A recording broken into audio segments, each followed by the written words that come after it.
아멘. 이 시간 에스라서 말씀 23번째 시간으로 9장 5절로 15절까지 말씀을 전하겠습니다. 우리는 지난 시간 말씀을 통해서 이스라엘 공동체의 죄악으로 또 번영한 모습을 또 볼 수 있었습니다. 또다시 하나님 보시기에 가증한 죄로 이스라엘 공동체가 물들어가고 있는 것을 우리가 함께 보았죠. 일반 백성들뿐만이 아니었습니다. 지도자들이자 주님의 종이라고 할 수 있는 제사장들과 레위인들이 앞장서서 이방인과 통혼을 하고 있었고 그들과 동화되어서 살아가고 있었던 것이죠. 이 보고를 전해 들은 에스라는 기가 막혀서 그 자리에 털썩 주저앉고 맙니다. 아니, 이 백성이 어떻게 또다시 하나님의 긍휼 앞에서 이런 일을 저지른단 말인가. 또다시 죄로 도돌이표를 찍고 있는 이스라엘을 보면서 허탈감과 괴로움에 빠져 옷을 찢고 머리털과 수염을 잡아 뜯기까지 합니다. 그런 에스라에게 하나님을 경외하는 사람들이 하나 둘씩 모여들게 되지요. 에스라와 같이 하나님의 마음을 느꼈던 사람들, 그 사람들이 함께 회개의 자리로 나오는 그런 모습을 또한 볼 수 있었습니다. 그럼에도 한동안 일어날 힘이 나질 않았던 에스라는 계속 그 자리에 주저앉아 있다가 5절에 보시면 저녁 제사 때가 되어 자리를 털고 일어나고 있습니다. 하나님 앞에 너무나 염치불구한 심정이었지만 다시 한번 하나님의 긍휼하심을 기대어 일어나는 것입니다. 그렇게 무릎을 꿇고 에스라가 나의 하나님, 자신의 하나님을 향해 손을 들고 기도하기 시작합니다. 오늘 본문 말씀이 그의 기도의 내용이 담겨 있죠. 우리 먼저 6절 말씀을 화면을 통해 함께 읽어보겠습니다. 말하기를 나의 하나님이여 내가 부끄럽고 낯이 뜨거워서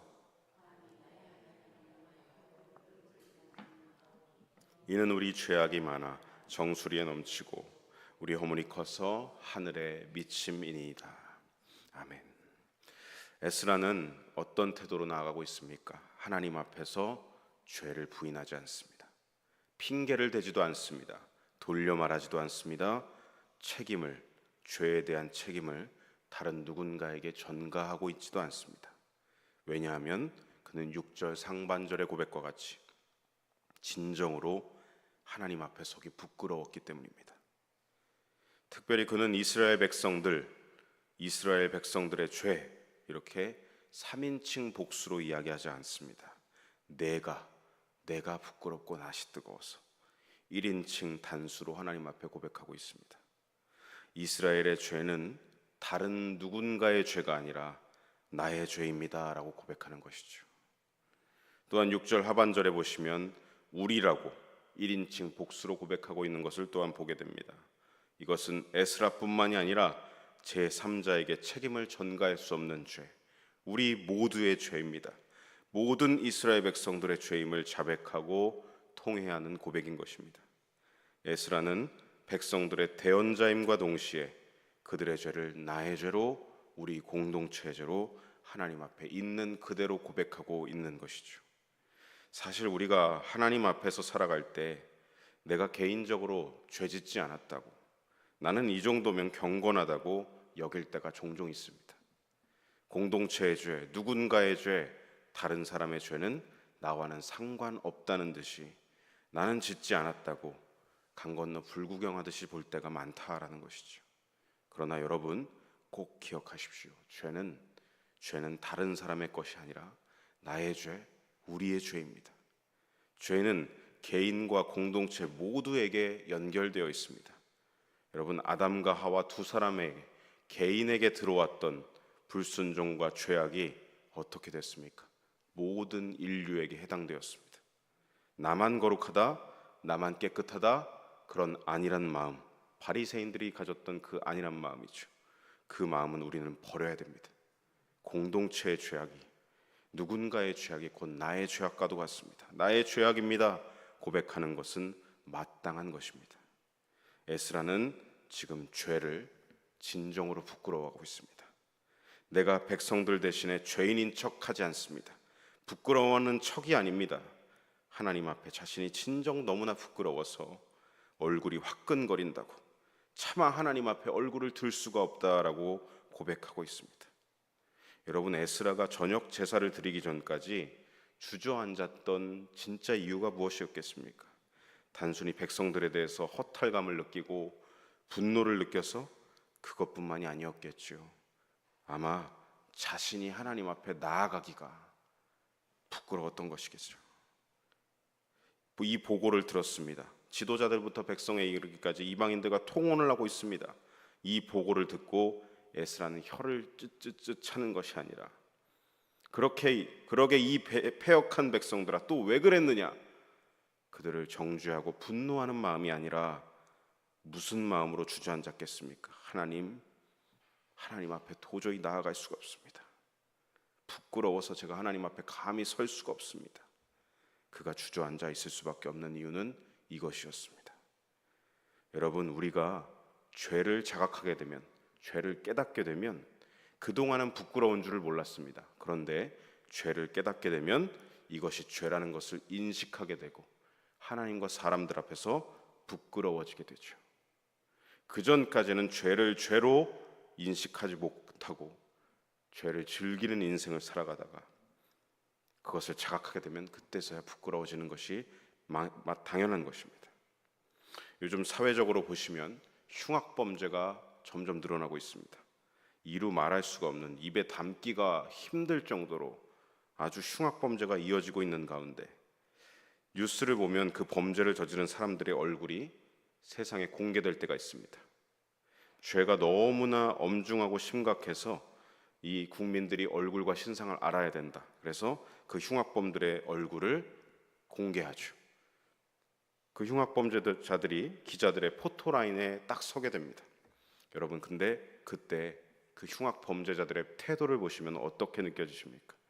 죄송합니다라는 말을 하는 사람들이 있습니다. 그런데 그 말은 사실 형식적인 말처럼 느껴지죠. 심지어는 그 포토라인에 서면서부터 웃고 장난치는 모습까지 볼 수 있습니다.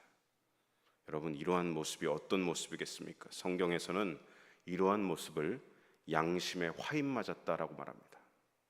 화인이 무엇이죠? 불도장입니다. 우리 예전에 추노라는 드라마에 보시면 노비에게 이렇게 몸에 낙인을 찍었죠. 불도장으로 낙인을 찍었습니다. 너는 노비다. 그렇게 피부에 찍히면 화상을 입고 나중에는 어떻게 되죠? 이 피부가 둔감해지거나 아예 감각을 잃게 됩니다. 양심에 화인을 맞았다, 불도장을 맞았다는 것은 양심이 무뎌졌다는 것이죠. 양심이 마비되었다라는 것을 말하는 것입니다. 곧 죄를 자각하지 못한다는 겁니다. 부끄러운 것을 부끄러움으로 느끼지 못하는 상태라는 것입니다.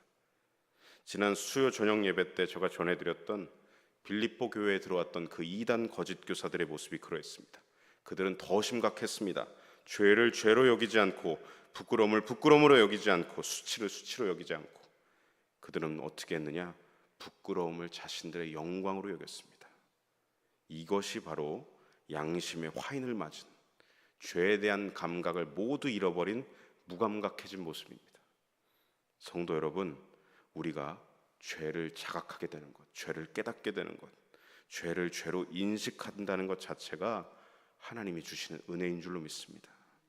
죄를 자각하고 부끄러움을 느끼는 것이 어떤 것의 출발점이 되는 것입니까?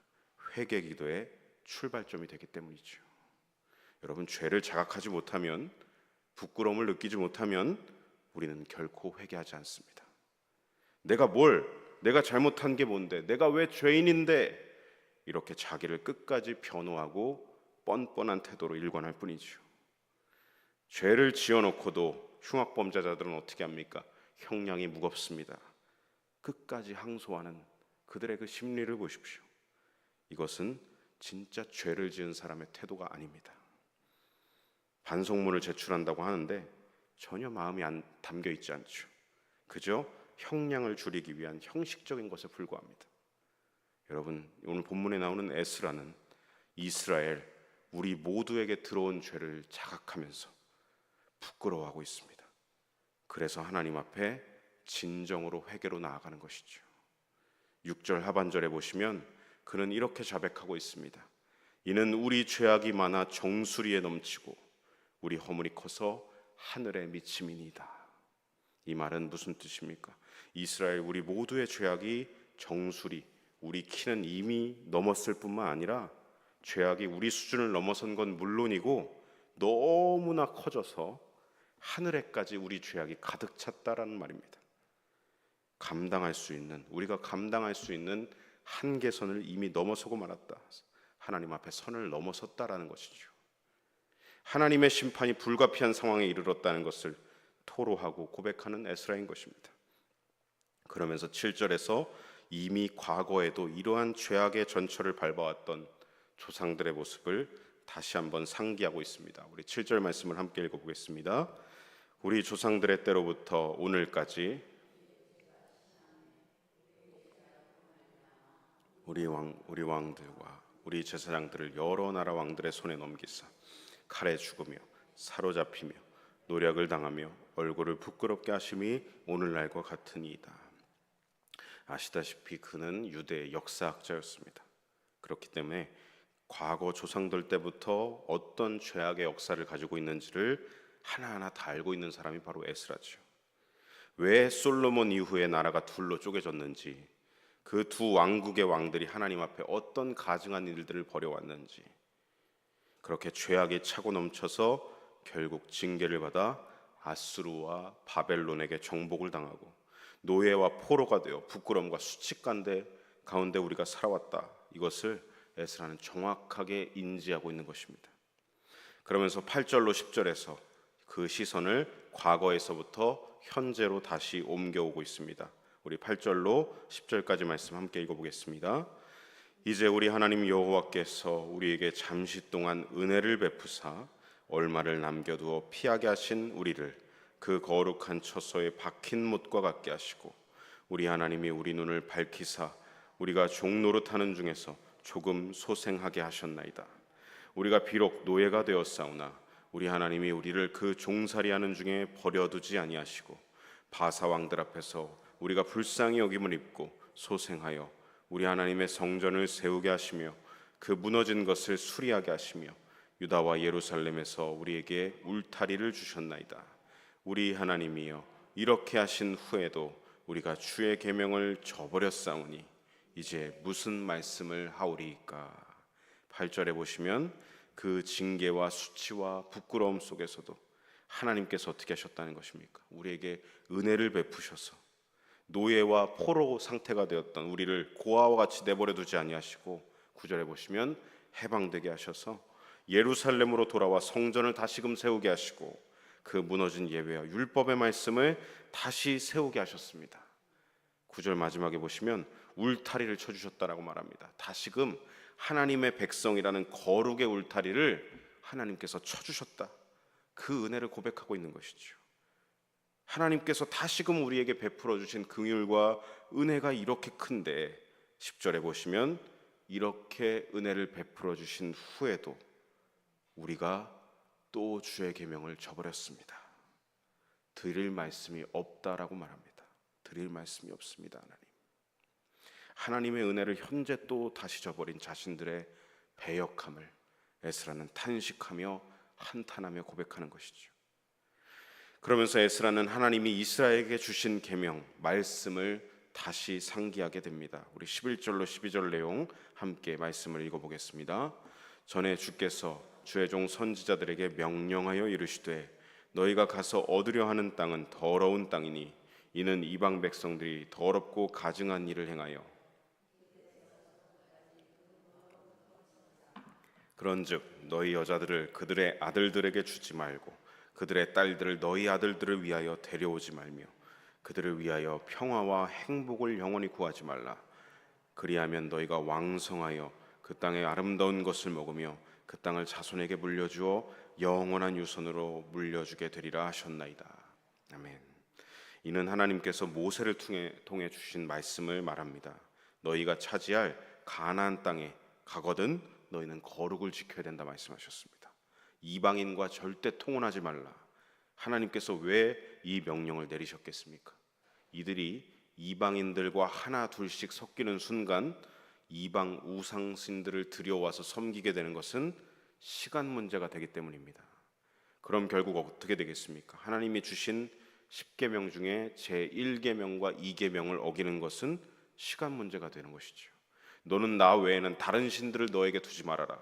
너를 위하여 우상을 만들지 말고 섬기지 말아라. 이 계명은 그냥 어기게 되는 것. 이 이방인들과 통혼하면서 이것은 그냥 어기게 되는 것입니다. 하나님은 질투하시는 하나님이십니다. 질투하시는 하나님께서 당신의 사랑하는 백성들을 우상들에게 빼앗기고 싶으시지 않으셨던 것이죠. 이 명령과 계명을 지킴으로써 하나님은 복을 약속하고 계셨습니다. 12절 하반절에 보시면 그리하면 너희가 왕성하여 그 땅의 아름다운 것을 먹으며 그 땅을 자손에게 물려주어 영원한 유산으로 물려주게 되리라 라고 말씀하시고 약속하셨습니다. 하나님께서 약속하신 복을 말씀대로 순종하면 얻게 되는 것인데, 우리에게 주어지는 것인데, 또 반복해서 죄를 지음으로써 약속된 복을 발로 걷어차버리고 있는 이스라엘인 것이죠. 에스라는 다시금 하나님 앞에 이 송구한 이 마음을 토로하고 있는 것입니다. 우리 마지막 13절로 15절까지 말씀도 같이 한번 읽어보겠습니다. 우리의 악한 행실과 큰 죄로 말미암아 이 모든 일을 당하였사오나 우리 하나님이 우리 죄악보다 형벌을 가볍게 하시고 이만큼 백성을 남겨주셨사오니 우리가 어찌 다시 주의 계명을 거역하고 이 가증한 백성들과 통혼하오리이까. 그리하면 주께서 어찌 우리를 멸하시고 남아 피할 자 없도록 진노하시지 아니하시리이까. 이스라엘의 하나님 여호와여, 주는 의로우시니 우리가 남아 피한 것이 오늘날과 같사옵거늘 도리어 주께 범죄하였사오니 이로 말미암아 주 앞에 한 사람도 감히 서지 못하겠나이다 하니라. 어떤 고백입니까? 하나님, 우리가 당한 이 모든 일은 우리의 죄악 때문에 우리가 자초한 일입니다. 하나님의 말씀을, 그 복의 약속을 어기지 말았어야 했는데, 가증한 짓을 행하는 이방인과 통혼하지 말았어야 했는데 저희들이 그것을 어기고 말았습니다. 그러니 이제 무엇을 원망하겠습니까? 하나님께서 저희들에게 진노하시고 분노하시는 것은 당연한 처사입니다. 노하신 하나님께서 우리를 한 명도 남기지 않고 모두 멸망시키신다 하시더라도 그것은 이제 우리에게 당연한 일입니다 라고 지금 겸허하게 하나님 앞에 고백하고 있습니다. 에스라는 무릎 꿇고 이스라엘 모두의 죄악을 이렇게 고백하면서 무슨 태도를 보이고 있는 것입니까? 하나님 앞에 처분만을 기다리는 죄인의 모습으로 서고 있는 것입니다. 여러분, 이게 진짜 죄인의 고백이지 않겠습니까? 죄인은 죄를 부끄러워하고 나의 죄를 하나님 앞에 자백하는 것이 마땅합니다. 재판관의 처분만 기다리는 것이 죄인의 마땅한 태도지요. 나는 억울합니다. 난 죄가 없습니다. 항소하고 끝까지 자기를 변호하는 것은 양심의 화인을 맞은 것입니다. 오늘 이 기도를 보시면 에스라는 하나님 앞에 어떤 간청도 하고 있지 않습니다. 우리를 용서해 달라는 말도 내뱉지를 못하고 있습니다. 그게 왜 그렇겠습니까? 진정으로 하나님 앞에 부끄럽고 낯을 들 수 없을 정도로 또 이 죄악을 저질렀으니 하나님 앞에 설 수가 없습니다. 하나님 처분해 주십시오라고 지금 기도하고 있는 것입니다. 전적으로 죄악에 대해서만 고백하고 있는 것이죠. 말씀을 마무리하겠습니다. 우리는 이렇게 공동체의 죄 문제에 대해 깊이 슬퍼하고 있는 에스라의 모습을 보면서 자신뿐만이 아니라 자신이 속한 공동체의 죄까지도 함께 돌아보고 함께 돌이키고 회개하는 그의 태도, 그 태도를 우리가 함께 배우게 됩니다. 또한 그는 공동체의 죄를 자신의 죄로 아파하면서 회개로 나아가고 있습니다. 우리의 회개도 이와 같아야 합니다. 나와는 상관없다, 이게 아니라 이 열방을 위해서, 이 나라를 위해서, 주님의 몸된 한국 교회들을 위해서, 우리의 가정을 위해서 우리가 회개하고 기도하는 것은 마땅한 일이라는 것이죠. 여러분, 또한 진정한 회개는 나의 죄를 자각하고 부끄러워하는 것에서부터 시작된다라는 것을 우리는 깨닫게 됩니다. 여러분, 회개의 시작은 나의 죄를 보게 되고 나의 죄를 인식하게 되고 하나님 앞에 부끄러움을 느끼는 것이 진정한 죄의 자각입니다. 우리가 죄를 자각하게 하는 것은 하나님의 은혜입니다. 자각하지 못하면 양심이 무뎌지고 마비가 되어서 목이 곧은 백성이 되는 길이기 때문이죠. 죄를 죄로 여기고 부끄러워하는 마음, 그 마음은 우리를 어떻게 합니까? 다시금 예수님의 십자가 앞으로 나아가게 합니다. 그러할 때 하나님 보시기에 가증한 일을 버리고 기도의 자리, 날마다 말씀을 붙잡고 나를 정결케 하시는 십자가 보혈의 공로만을 붙잡고 의지하는 삶으로 살아가게 되는 것이죠. 사랑하는 성도 여러분, 이것이 성도의 삶입니다. 주홍같이 붉은 나의 죄를 양털같이 희게 하시는 예수님의 십자가와 보혈의 공로를 날마다 놓치지 마십시오. 여러분, 죄인의 소망은 오직 십자가뿐입니다. 오직 주님의 보혈뿐입니다. 저 십자가 그늘 아래에 죄인의 유일한 소망이 있습니다. 의로운 것이 전혀 없는 내 존재를 의롭다 하시는 하나님의 전적인 은혜가 저 십자가에 들어 있습니다. 그 은혜 앞으로 나의 죄를 자백하고 통회하며 눈물로 나아가기를 주저하지 마시고 날마다 나아가서 주님의 용서와 새롭게 하심의 은혜를 경험하시는 저와 여러분 되시기를 간절히 소망하고 축복합니다. 아멘. 기도하겠습니다. 만일 우리가 죄가 없다고 말하면 스스로 속이고 또 진리가 우리 속에 있지 아니할 것이요 만일 우리가 우리 죄를 자백하면 그는 미쁘시고 의로우사 우리 죄를 사하시며 우리를 모든 불의에서 깨끗하게 하실 것이요 아멘. 오늘 주시는 말씀 속에서 하나님 앞에 서기 너무나 부끄러움을 고백하며 공동체 모두의 죄를 자백하고 통회하는 에스라의 모습을 보게 됩니다. 우리의 심령이, 저희의 심령이, 양심이 화인을 맞아 무뎌지고 마비되지 않게 하시고 날마다 말씀과 성령의 빛으로 조명하여 주셔서 주님의 밝은 빛으로, 거룩한 빛으로 조명하여 주셔서 우리의 어둠을 비춰 주시옵소서. 하나님의 거룩한 자녀요 성도라는 정체성을 늘 잃지 않도록 붙잡아 주시옵고 예수님의 십자가와 보혈의 공로를 날마다 붙잡고 나의 죄를 씻기는, 나를 거룩하게 하시는 분은 예수님밖에 없다는 것을 날마다 이 믿음으로 살아가게 하여 주시옵소서. 십자가 밑에 나아가 기도하는 것을 주저하지 않게 하여 주시옵소서. 우리의 죄를 진정으로 자백하면 의로우신 주님께서 우리의 죄를 사하여 주신다 말씀하십니다. 그것을 믿음으로 우리를 모든 불의에서 깨끗하게 하시는 그 긍휼의 능력을 경험하는 저희들 되게 하여 주시옵소서. 오늘도 성경을 통해 말씀하여 주심을 감사드리며 우리 구주 예수님의 이름 받들어 간절히 기도드립니다. 아멘. 찬송가 286